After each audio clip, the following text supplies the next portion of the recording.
नमस्कार, आपके साथ मैं हूं सुजाता कुकरेती। आप देख रहे हैं अपना फेवरेट शो महाभारत। महाभारत में आज बात होगी चुनाव में मुस्लिम बोर्ड खुलकर इंडी गठबंधन का समर्थन करने लगे हैं। पहले उलेमा बोर्ड और अब all India Muslim personal law board ने इंडी गठबंधन के समर्थन में वोट देने की अपील कर दी है।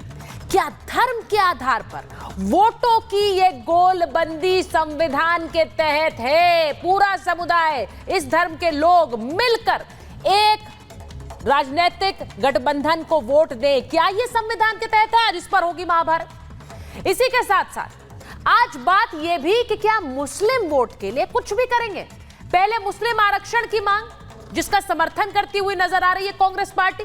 वक्फ का खुलकर विरोध करिए, वक्फ बिल का खुलकर विरोध करिए, उसके भी समर्थन में नजर आ रही है। अब क्या घुसपैठियों को सिलेंडर की बात भी की जाएगी? क्योंकि मंच से राहुल गांधी के नेता घुसपैठियों को सिलेंडर देने की बात कर रहे हैं। आज इस पर भी होगी महाभारत। और आज ये भी दिखाऊंगी कि एआईएमआईएम के अध्यक्ष असदुद्दीन ओवैसी को पुलिस ने कैसे नोटिस दिया। मंच पर पुलिस का नोटिस, भड़काऊ भाषण पर लगाम लगाने के लिए नोटिस दिया गया है ओवैसी साहब को।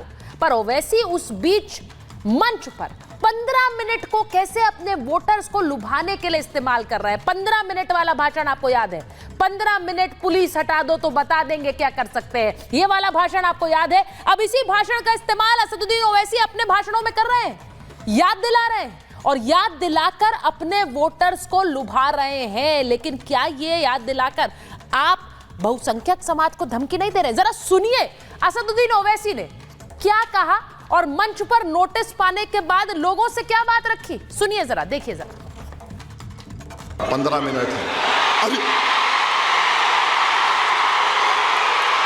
Very sorry, very sorry. 9:45 देखो, 9:45। अरे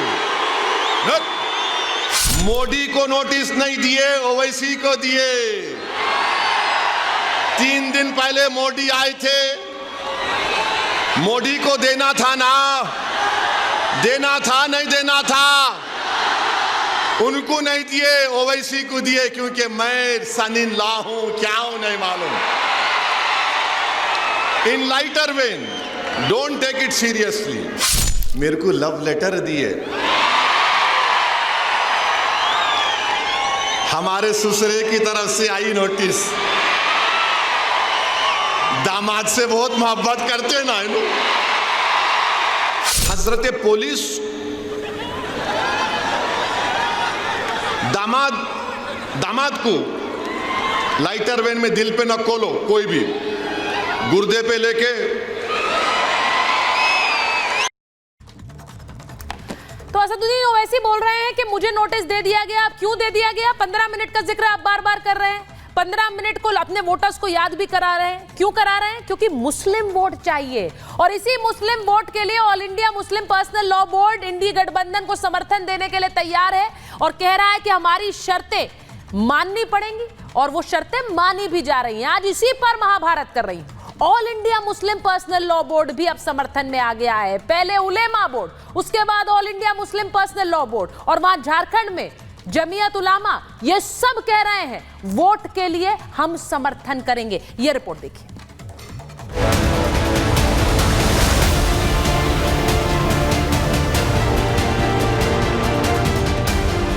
क्या मुस्लिम वोटों की डील फिक्स हो गई है? 15 मिनट है अभी। पहले उलेमा बोर्ड, अब all India Muslim personal law board. Maha Vikas Aghadi की 269 सीटों पर तारीख की। मुस्लिम वोटों का सौदा खुल्लम खुल्ला। क्या महाराष्ट्र के मुसलमानों ने तय कर लिया है कि उनका वोट किसे जाएगा? विधानसभा चुनाव में मुसलमान थोक में महाविकास अघाड़ी को वोट देने वाले हैं और उनकी सरकार बनवाने वाले हैं। All India Muslim personal law board ने महाविकास अघाड़ी को वोट करने के लिए ऐलान कर दिया है। हम इस फैसले पर पहुंचे हैं कि महाविकास अघाड़ी की 269 सीटों पर तारीख की जाए, जिसकी तफसील एनएचएल नंबर 1 में दी गई है, जो आपकी खिदमत में पेश की जाएगी। मतलब साफ है, चुनावी रण अब हिंदू बनाम मुसलमान हो गया है all India Muslim personal law board के प्रवक्ता नोमानी के खुल्लम खुल्ला ऐलान के बाद राजनीति भी तेज हो गई। कितने हिंदू संगठन हैं जो बीजेपी को समर्थन करते हैं, समर्थन ही नहीं करते, बीजेपी को चलाते हैं, बीजेपी के प्रचारक होते हैं, तब तो कोई इतराज नहीं करता। इसमें कौन सी गलत बात है भाई? जो लोग इस तरीके से धर्म के नाम पर कांग्रेस को या महाविकास आघाड़ी को वोट देने के लिए अपील कर रहे हैं, उनको समझना चाहिए कि दूसरी तरफ 80% लोग हैं। अगर उन लोगों ने धर्म के आधार पर इस तरह से वोटिंग का पोलराइजेशन शुरू कर दिया तो उनका पूरा का पूरा छज्जा उड़ जाएगा।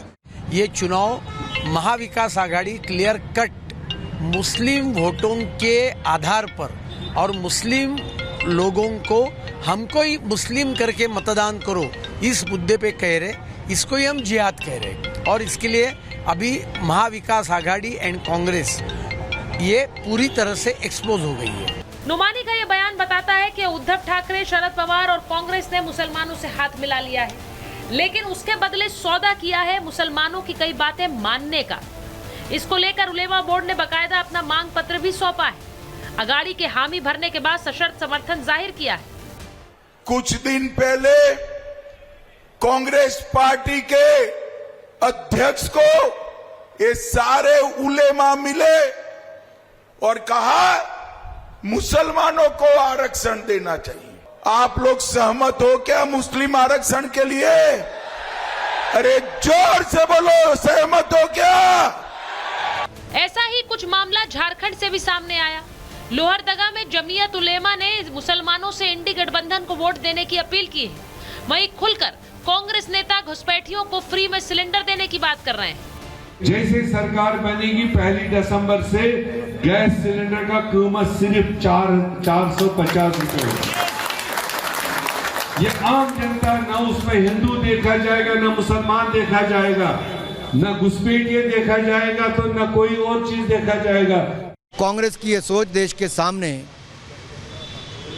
उजागर हुई है और जिस तरह से यहाँ पे इनके प्रभारी ने कहा, मीर साहब ने, कि हम बांग्लादेशी घुसपैठियों को भी सब अधिकार देंगे, ये दिखाता है कि राहुल गांधी जी की सोच क्या है। चुनावी समर में मौलानाओं की एंट्री से कई सवाल खड़े हो गए।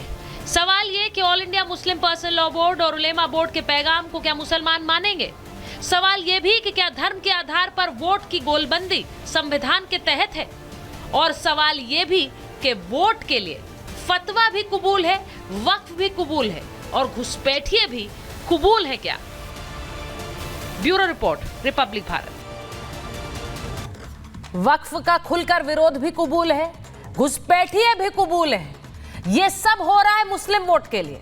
मैं आपको बताती हूँ कि अलग अलग पार्टियां, क्योंकि इस डिबेट को मैं उसकी शुरुआत करूं, अपने मेहमानों का परिचय आपसे करवाऊं, उससे पहले जरा आपको बताती हूँ अलग अलग पार्टियां मुस्लिम वोट के लिए कर क्या रही हैं। कांग्रेस खुलकर मुसलमानों को आरक्षण का वादा कर रही है, क्योंकि उलेमा बोर्ड यही मांग कर रहा है और कांग्रेस ने उस पर हामी भी भर दी है। तो क्या मुस्लिम आरक्षण के साथ है Congress party? Samajwadi party PDA की बात करती है, यानी पिछड़ा, दलित और अल्पसंख्यक, लेकिन उनके अल्पसंख्यक में क्या सिर्फ मुसलमान है? क्योंकि बात सिर्फ मुसलमानों की करती। वहीं सपा के बाद आपको बताती हूं कि एआईएमआईएम यानी कि असदुद्दीन ओवैसी की पार्टी, वो लगातार हर सभा से वक्फ बिल पर बयान दे रहे हैं और मुसलमानों से कह रहे हैं कि ये हम होने नहीं देंगे वक्फ में संशोधन। तो ये भी मामला, ये सब मुस्लिम वोट के लिए। और उद्धव ठाकरे की शिवसेना, वो तो मुस्लिम वोट के लिए कैसे हिंदुत्व से ही समझौता कर बैठी है, तो ये भी मुस्लिम वोट के लिए हुआ है क्या? जेएमएम, हेमंत सोरेन, घुसपैठियों को शरण देने का आरोप उन पर लगातार लगता रहा है और घुसपैठियों को शरण यानी ये भी मुस्लिम वोट के लिए। अब क्या इस चुनाव में सीधे सीधे एक पोलराइजेशन हो चुका है, हिंदू वर्सेस मुसलमान हो गया है?